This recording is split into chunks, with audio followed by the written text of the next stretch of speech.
Waalaikumsalam. Innal hamdalillah nahmaduhu wa nasta'inuhu wa nastaghfiruh wa natubu ilayh wa na'udzu billahi min shururi anfusina wa min sayyiati a'malina.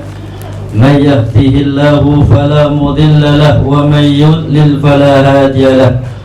Asyhadu an la ilaha illallah wahdahu la syarika lahu wa asyhadu anna Muhammadan 'abduhu wa rasuluh. Allahumma shalli wa sallim wa barik ala nabiyyina Muhammadin wa ala alihi wa sahbihi ajma'in wa ba'du.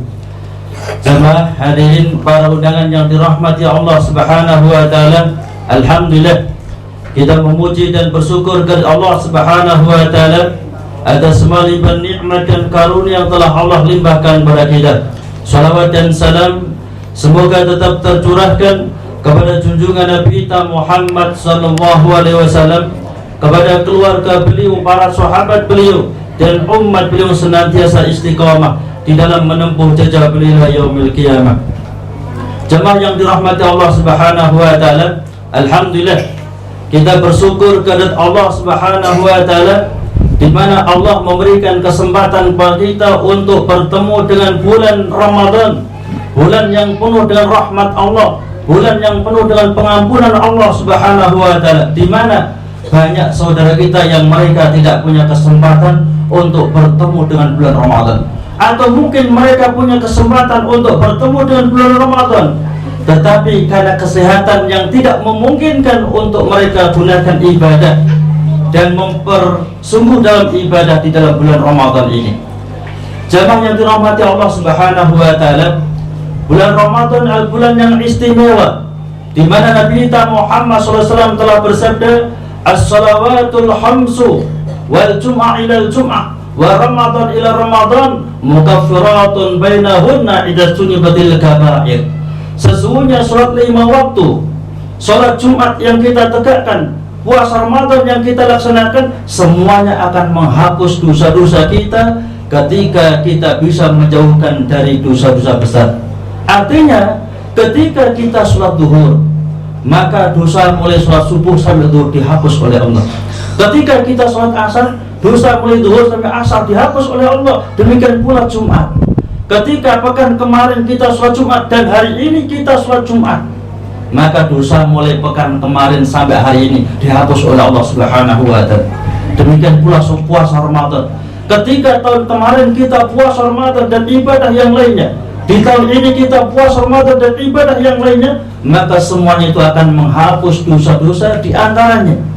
Tetapi perlu kita pahami bahwasanya dosa yang dihapus oleh Allah dengan tanpa taubat adalah minas saghair. Tetapi tentunya ketika saghair itu dikumpulkan dalam waktu 1 tahun, ini akan luar biasa banyaknya, dan itu akan dihapus oleh Allah dengan puasa Ramadan. Maka benar di dalam hadis yang lainnya, Nabi kita Muhammad SAW juga telah bersabda dalam hadis riwayat Imam Al-Hakim, dan beliau mengatakan hadza hadisun sahihun ala syarti sahihaini. Hadis ini sahih atas syarat yang dibuat sahih oleh Imam Bukhari dan Muslim. Nabi kita Muhammad SAW telah bersabda, idza kana awwala lailatin min Ramadan sufidatis sayatin wa maradatul jan wa ghuliqat abwabun nari fala yuftah minha babun wa futihat abwabul jannati fala yughlaq minha babun fanada munadin ya baghil khair aqbil wa ya baghil syar aksir walillahi utaqa'u min nar wa dzalika kulla lailatin. Nabi telah bersabda, ketika datang awal hari malam Ramadan, maka seluruh setan-setan itu diikat oleh Allah. Mereka adalah para jin yang kafir, dan seluruh pintu-pintu neraka ditutup serapat-rapatnya oleh Allah. Tidak satupun pintu neraka dibuka oleh Allah. Seluruh pintu-pintu surga dibuka selebar-lebarnya oleh Allah, dan tidak ada satupun pintu surga yang ditutup oleh Allah. Allah memanggil hamba-hambanya, wahai hambaku yang senantiasa berbuat ketaatan, lanjutkan, teruskan. Wahai hambaku yang senantiasa berbuat maksiat, berhentilah kalian. Dan Allah membebaskan hamba-hambanya dari jilatan api neraka, dan itu terjadi tiap hari. Jemaah yang dirahmati Allah Subhanahu wa taala, Karena bulan Ramadan adalah bulan yang istimewa. Terlebih lagi kita akan sebentar lagi masuk dalam 10 hari yang terakhir dari bulan Ramadan, dan itu jauh lebih istimewa lagi. Maka Nabi kita Muhammad SAW juga sangat bersungguh-sungguh di dalam yakni beribadah kepada Allah dengan berbagai macam ibadah, terutama ketika 10 malam yang terakhir di dalam bulan Ramadan. Ya, insya Allah pada kajian kita sore hari ini kita akan sebutkan satu persatu beberapa ibadah yang sangat-sangat ditekankan Nabi di dalam bulan Ramadan, terutama 10 malam yang terakhir dari bulan Ramadan itu sendiri. Yang pertama, jamaah rahimahullah, Nabi kita Muhammad SAW sangat bersungguh-sungguh di dalam tilawatul Quran ketika di dalam bulan Ramadan, terutama 10 malam yang terakhir dari bulan Ramadan. Disebutkan dalam hadis riwayat Imam Muslim, Nabi kita Muhammad SAW telah bersabda, "Iqra'ul Quran fa innahu ya'ti yaumal qiyamah safi'an li ashabi." Baca Al-Quran karena sesungguhnya Al-Quran akan datang nanti di yaumil qiyamah memberikan syafaat bagi orang-orang yang gemar membacanya, gemar membaca Al-Quran. Maka baca Al-Quran, karena satu huruf dari Al-Quran itu telah dipastikan 10 pahala. Kalau dalam bulan Ramadan, Allah yang maha tahu berapa pahala yang disiapkan oleh Allah dalam tiap-tiap satu huruf dari Al-Quran. Disebutkan dalam hadis riwayat Imam At-Tirmidzi dan mengatakan hadza hadisun hasan sahih.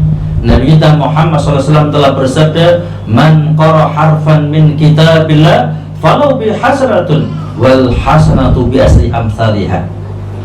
Barang siapa yang membaca satu huruf dari Al-Quran, maka tiap-tiap satu huruf satu kebaikan, dan setiap satu kebaikan 10 kali lipat.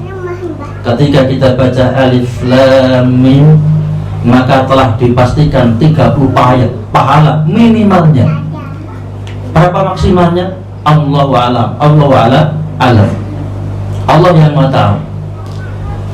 Jadi yang pasti ketika kita baca Al-Quran, semakin banyak kita baca huruf Al-Quran, misalnya 1 ayat atau 10 ayat, 1 juz, ya, maka semakin banyak pahala yang disiapkan oleh Allah Subhanahu wa ta'ala.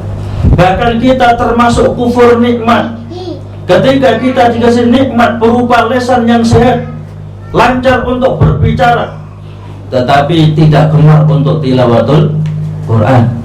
Disebutkan dalam hadis riwayat Imam At-Tirmidzi, Nabi kita Muhammad SAW telah bersabda, "Innar rajula alladzi laisa fi jawfi syai'un al-Qur'an kal baitil kharib."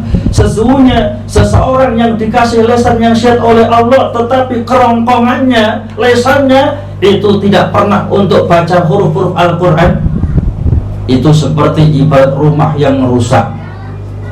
Rumah yang mestinya melindungi dari curahnya hujan, dari panasnya matahari, dari dinginnya angin, tetapi rumah yang rusak membahayakan orang yang ada di dalamnya atau bahkan orang yang ada di sekitarnya. Orang yang tidak gemar baca Al-Quran, maka lisannya digunakan untuk meremehkan orang, mencemooh orang, menghina orang, ngerasani orang, sehingga membahayakan dirinya sekaligus membahayakan orang-orang yang ada di sekitarnya.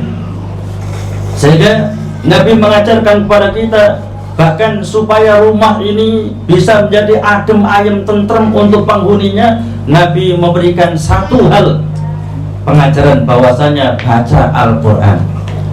Disebutkan dalam hadis riwayat Imam Ad-Darimi, Nabi kita Muhammad SAW telah bersabda, "Innal baita la yattasu li ahli baitihi wa tahdur malaikah wa tahdur sayatin wa yaksuru khairu ayyuqra fil Qur'an." Rumah itu akan lapang, adem ayem tentrem untuk penghuninya, akan didatangi malaikat-malaikat rahmat, dijauhi oleh setan-setan, dan akan banyak berkah dan kebaikannya ketika rumah itu sering dibacakan Al-Quran. Ibadah yang sangat ditekankan Nabi yang pertama dalam bulan Ramadan adalah tilawatul Quran.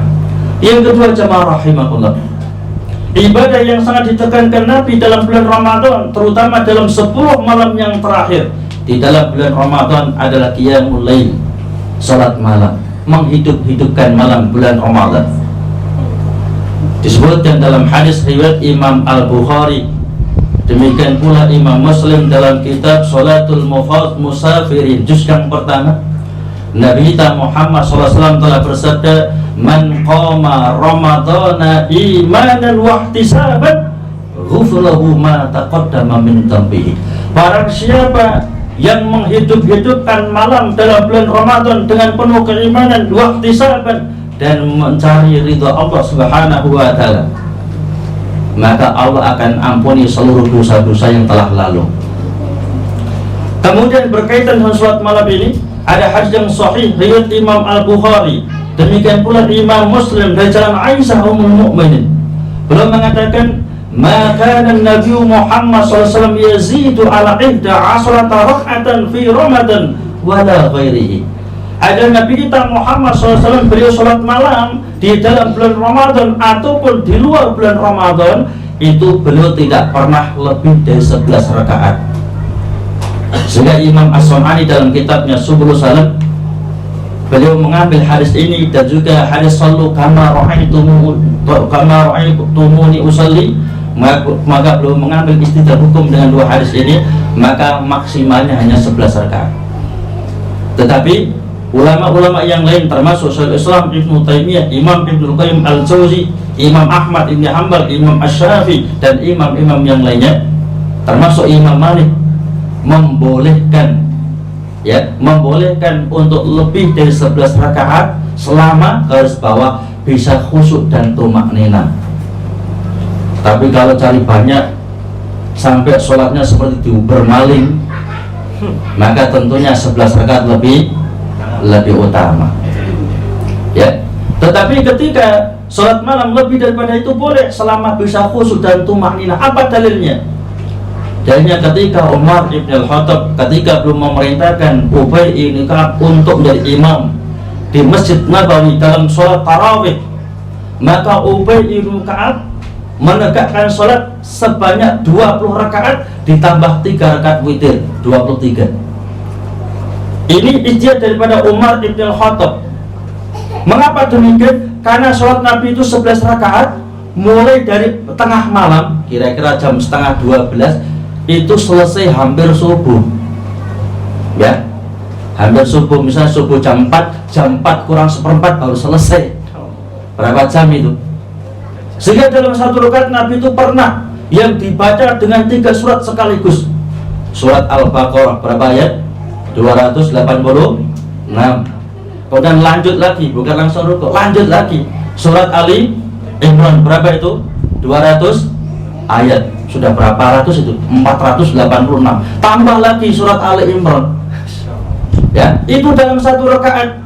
Sehingga Umar bin Khattab beliau beristihad, andai saja dibuat persis seperti Nabi semacam itu, mungkin banyak yang ngambil besok, nggak ada yang taraweh, ya, nggak ada yang tarawih. Sehingga diperbanyak rakaatnya, cuma nanti waktunya juga sama, ya.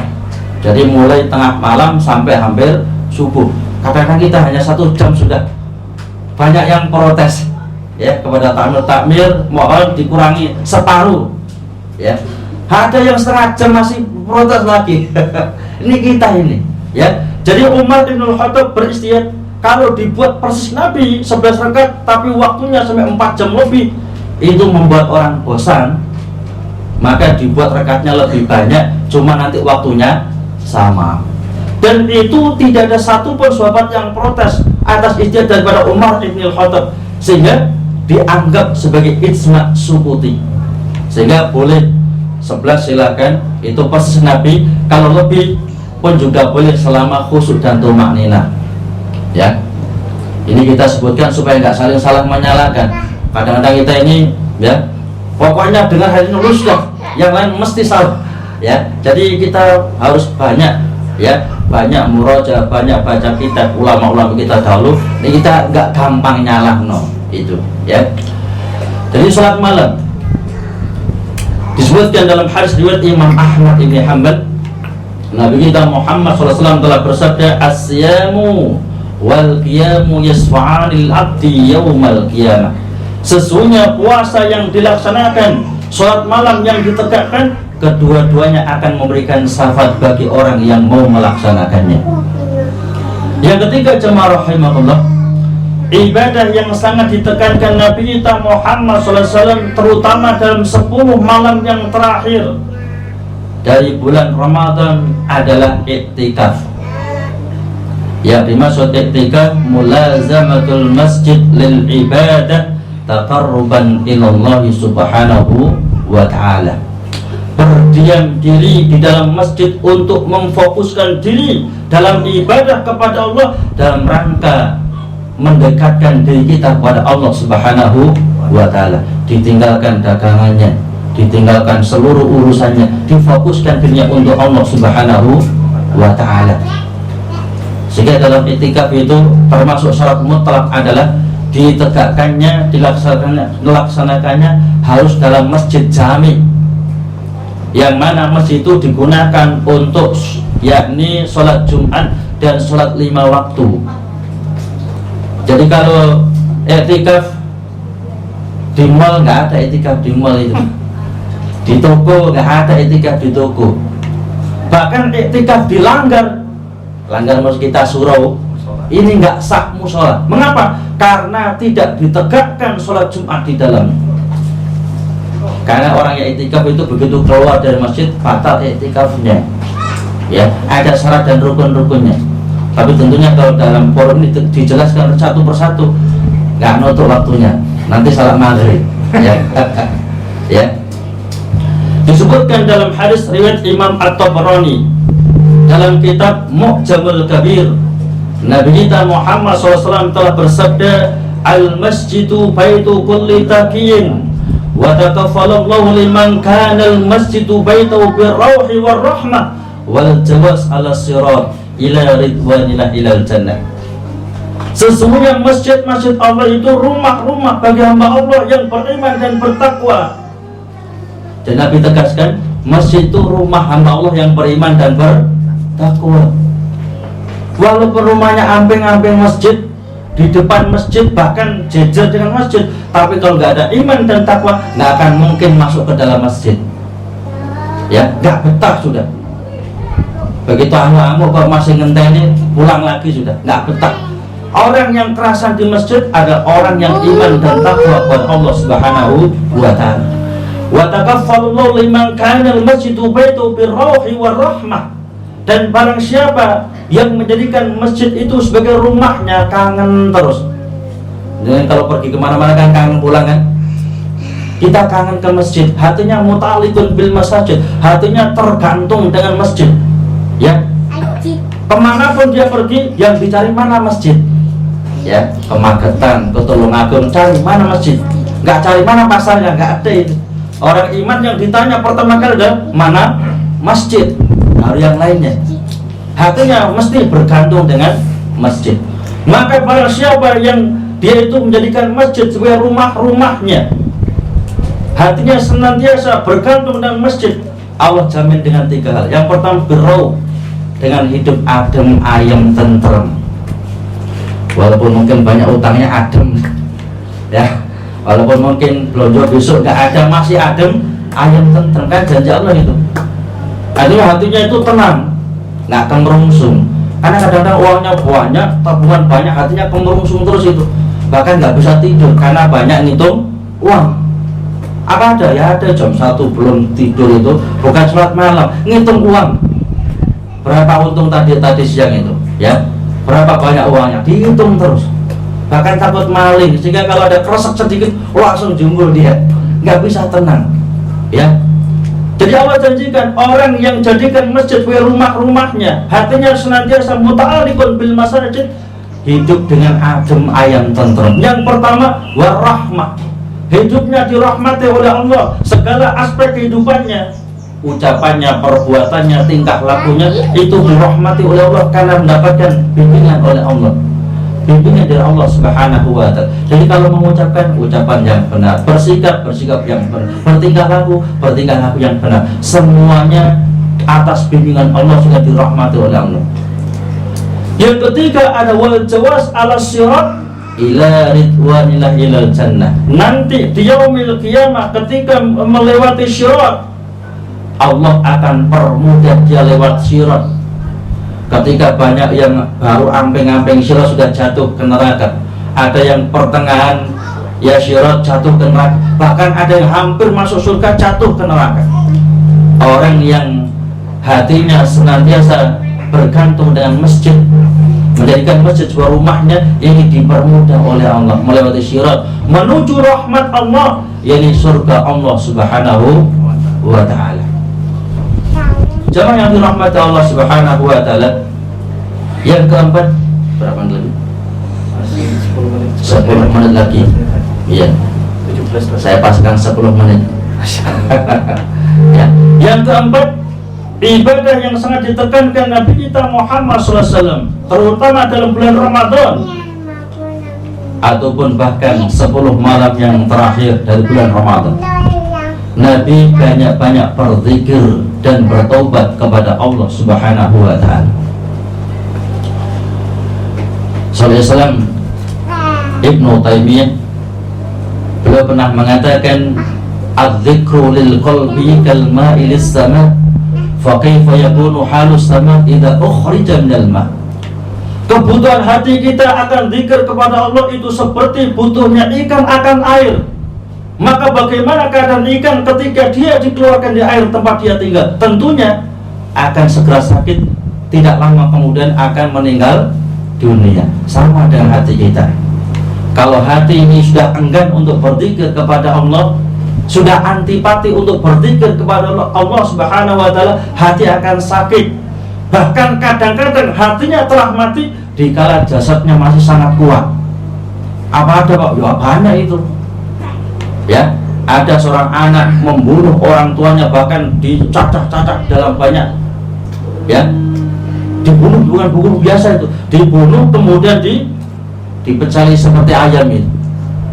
Masya Allah, orang yang telah melahirkannya, mendidiknya, mentarbiyahnya, membiayainya, tega dia membunuh orang tuanya dengan semacam itu. Mengapa itu terjadi? Hatinya telah mati dikala jasadnya masih hidup, bahkan sangat kuat.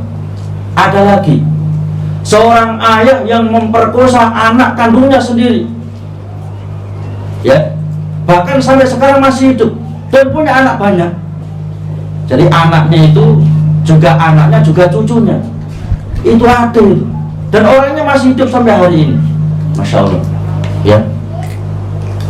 Pernah ditanya, Pak, kok bisa sama itu mengumpuli anaknya? Ya seperti saya ini buat kursi bagus ya saya ambil sendiri, ngomong gitu, ya. Itu terjadi. Mengapa bisa terjadi? Hatinya telah mati dikala jasadnya masih sangat kuat.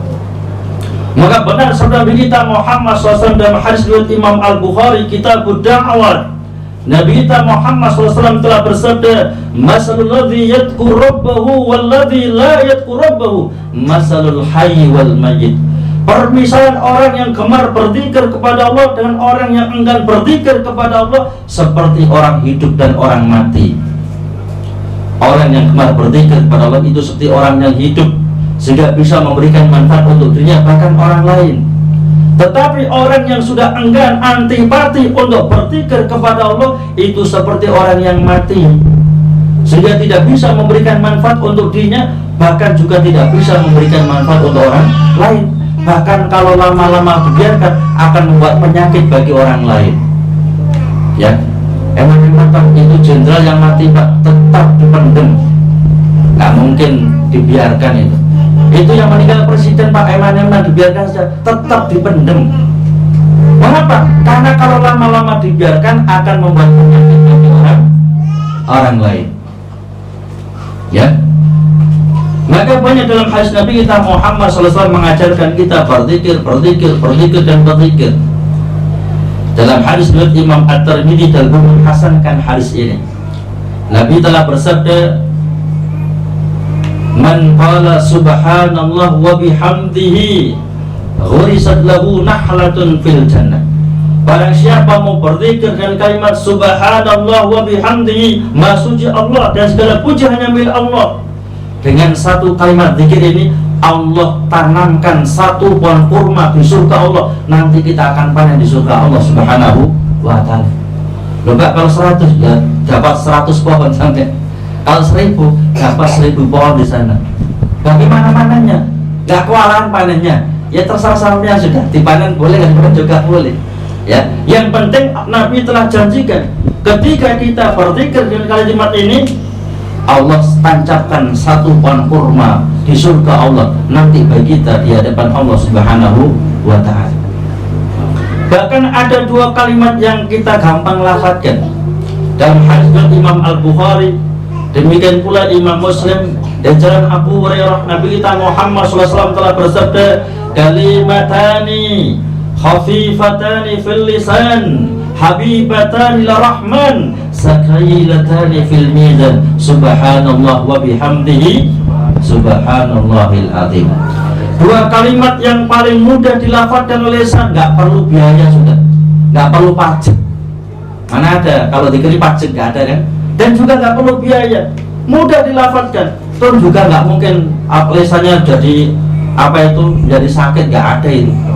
Ya, paling dicintai oleh Allah yang Maha Rahman, dan paling berat timbangannya nanti di yaumil qiyamah. Apa itu? Subhanallah wa bihamdihi subhanallahil azim. Cuman kadang-kadang kita ini lebih asik ngerasani orang dibandingkan berzikir dengan zikir ngerasani 2 jam kurang, tambah 3 jam lagi. Kalau zikir semacam ini baru 10 menit ngantuk sudah. Itu bukti setan itu ada. Ya. Bahkan dalam hadis Imam Muslim, Nabi kita Muhammad SAW telah bersabda, ahabbal kalam ilallahi arba'un la yadurruka biayyihinna bada'ta subhanallah walhamdulillah la ilaha illallah Allahu akbar. 4 kalimat yang paling dicintai oleh Allah, kita boleh mulai dari mana pun juga. Jadi subhanallah, alhamdulillah, la ilaha illallah, Allahu akbar. Kita mulai dari Allahu akbar silakan. Kita mulai dari alhamdulillah pun juga boleh. Kita mulai dari la ilaha illallah pun juga silakan.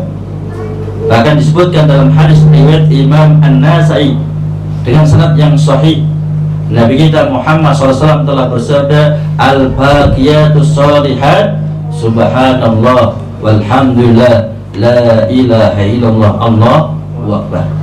Amal ibadah yang kekal, yang langgeng, yang akan kita bawa nanti di hadapan Allah adalah ibadah zikir kita dengan lafaz subhanallah, alhamdulillah, la ilaha illallah, Allahu akbar. Ini ibadah yang langgeng, yang kekal, yang akan kita bawa menghadap Allah Subhanahu wa ta'ala. Sekaligus Nabi juga banyak istighfar dalam bulan Ramadan, terutama 10 malam yang terakhir. Ya, yang dimaksud istighfar itu adalah kita mengakui perbuatan salah dan kita bertobat dan berjanji tidak akan mengulang perbuatan itu lagi. Dan sungguh beruntung orang yang gemar istighfar karena menyontoh Nabi kita Muhammad SAW. Disebutkan dalam hadis Imam Al-Bukhari, Nabi kita Muhammad SAW telah bersabda, wallahi inni la astaghfirullah wa atubu ilaihi fil yaum aksar min 70 marratan. Demi Allah, aku ini istighfar minta ampun kepada Allah dan bertobat kepadanya dalam sehari semalam tidak kurang dari 70 kali. Nabi itu manusia yang maksum, ya, yang dijamin pasti masuk surga. Bahkan surga diharamkan dimasuki siapapun kecuali telah dibuka Nabi kita Muhammad SAW. Tapi beliau tetap istighfar dan bertobat kepada Allah dalam sehari semalam tidak kurang dari 70 kali. Lah kita ini nggak maksum, kita ini satu ngomong saya salah, ya, berbuat juga salah. Kita kadang-kadang nggak mau ngakoni kita salah, ya. Padahal kita ini letaknya salah. Nabi telah tegaskan kullu bani adam khata' wa khairul khata'ina at-tawwab. Seluruh anak cucu Adam mereka pasti berbuat salah, tetapi sebaik-baiknya orang yang telah berbuat salah, orang yang mengakui keperbuatan salahnya dan bertobat kepada Allah Subhanahu wa ta'ala. Yang terakhir jemaah rahimakumullah, ada hadis yang sahih riwayat Imam Ibn Majah dari jalan Aisyah ummul mukminin, Nabi kita Muhammad SAW telah bersabda, tuba liman wajada fi sahifati istighfaran katsiran. Beruntung seorang hamba yang nanti ketika dihisab oleh Allah, diberikan catatan amalnya, tertulis di situ istighfaran kasiran, permohonan tobat ampun yang sangat banyak. Dosanya yang mesti dihisab oleh Allah, disiksa oleh Allah Subhanahu wa taala, diampuni dengan sebab istighfar dan minta ampun kepada Allah. Maka senyampang kita masih punya kesempatan, senyampang kita masih punya umur, senyampang kita masih diberikan waktu yang longgar oleh Allah, perbanyak istighfar dan minta ampun. Hasibu qabla an tuhasabu, hisab diri kalian sebelum kalian dihisab oleh Allah Subhanahu wa taala. Jamaah rahimakumullah, karena waktunya telah habis, ya saya cantumkan ini. Ada tajam enggak? Akikoh. Oh iya. Ada yang minta penjelasan sedikit masalah akikoh, ya. Kira-kira 2 menit cukup insyaallah ya. Ya. Ada yang ingin bertanya berkaitan dengan akikoh. Berkata Imam Sun'an dalam kitabnya Subul Salam fil makna, al-aqiqatu ad-dhabihatul lati tudfa'u lil maulud syukran lillahi subhanahu wa ta'ala. Yang dimaksud aqiqah adalah menyembelih kambing dalam rangka menyongsong kehadiran seorang jabang bayi sebagai wujud syukur kepada Allah Subhanahu wa ta'ala. Yang mana prakteknya Nabi telah bersabda, lil ghulami syatani mutakafiatani walil jariyati satun. Untuk jabang bayi laki-laki maka sunnahnya 2 ekor kambing. Jadi kalau laki-laki itu ya itu lebih nikmatnya lebih besar karena dia bisa ya untuk menggantikan posisi orang tuanya, ayahnya. Nah, sebagai wujud syukurnya karena nikmatnya lebih besar maka syukurnya juga lebih besar, 2 ekor kambing. Walil jariyati satun, dan untuk jabang bayi perempuan maka sunnahnya cukup dengan 1 ekor kambing. Tetapi kambing ini ya adalah sepadan, jangan yang satu gemuk, yang satu kurus, atau yang satu muda, yang satu tinggal meninggal dunianya, nggak gitu ya. Jadi ya yang sepadan ya. Jadi dalam hal yang lainnya bahwasanya lil ghulami satani mutakafiatani ya, untuk jabang bayi laki-laki itu 2 ekor kambing yang sepadan dan setara, sama-sama gemuk, sama-sama muda, jangan satu gemuk yang satu kurus, kayak itu ya, sama-sama gemuk, sama-sama muda ya. Di mana disebutkan dalam hadis riwayat Imam Al-Baihaqi, Nabi Muhammad SAW telah bersabda, kullu ghulamin murtahinun biaqiqatihi tutbau anhu yawma syabihi wali 14 wa 21 wa yuhlaqu rasu wa yusamma. Sesungguhnya seluruh jabang bayi itu tergadekan dengan hewan akikahnya, yang mana hewan akikah ini disembelih pada hari ke-7 kelahiran ya. Kalau 7 kelahiran belum mampu, belum siap, maka hari ke-7 yang kedua, hari ke-14. Kalau belum siap dan belum mampu, maka ke-7 yang ketiga, hari 21. Maka ketika waktu akikah dilaksanakan, wayuh laku rasuhu, rambutnya dicukur habis, wayuh sama sekaligus dikasih nama. Kata Imam As-Sunani dan ulama-ulama yang lainnya, mengapa sunnahnya kalau waktu akikah jabang bayi itu dicukur habis rambutnya? Li'anna sa'aral wilada fihi amradun kasiratun, karena rambut dari kelahiran itu mengandung banyak bibit penyakit, banyak kuman, maka dintai, sudah rambutnya dintai. Loh Pak, bahkan dengan perempuan sama ya, dicukur habis sudah. Insya Allah nanti rambut yang penuh kuman ini hilang, tumbuh rambut yang sehat. Makanya jabang bayi yang dicukur habis rambutnya ini berbeda dengan jabang bayi yang dicukur habis rambutnya, dari segi kesehatannya, dari segi fisiknya, dari segi kecerdasannya, lain itu. Yang pasti ketika mengikuti sunnah Nabi pasti ada maslahatnya ya. Jadi untuk yang sudah punya anak atau sudah nikah nggak ada sunnah otak akikah ya, ada hadis riwayat Imam Baihaqi bahwasanya karena Rasulullah akob nafsi ba'da bisa, Nabi ngakoi diri beliau mulia setelah kenabian. Tapi hadis ini mungkar, sehingga tidak ada akikah setelah balik, ya. Setelah balik itu nggak ada akikah. Allahumma sholli. Saya kira. Assalamualaikum warahmatullahi wabarakatuh.